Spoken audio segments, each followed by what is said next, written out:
तुम्हा सर्वांचं मनापासून स्वागत करीत आहे। तर आज आम्ही आलेलो आहे हांडेवाडीमध्ये असलेल्या महादेवाच्या सुंदर अशा एका मंदिरात। मोकळा परिसर, निसर्गरम्य वातावरण, सगळीकडे हिरवळ हिरवळ आणि मंदिराच्या बाहेर असलेलं वडाचं मोठं झाड मन प्रसन्न करून टाकतं। तसंच मंदिराच्या बाजूनी वाहणारा छोटासा ओंडा आणि त्यातून वाहणारा खळखळ आवाज करत असं पाणी आपलं मन आकर्षून घेतं।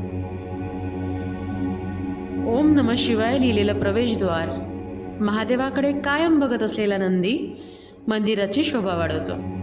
मंदिराच्या गाभाऱ्यामध्ये महादेवाचं प्राचीन असं शिवलिंग। आम्ही महादेवाचं दर्शन करून तिथनं निघालो। पायरीवर थोड्या वेळ बसलो, कारण की म्हणतात ना, गाभाऱ्यामध्ये असतो तेव्हा देव आपलं घराणं ऐकतो आणि पायरीवर बसतो तेव्हा देव आपल्या प्रश्नांची उत्तर देतो। म्हणून थोड्या वेळ थांबून आम्ही तिथून निघालो।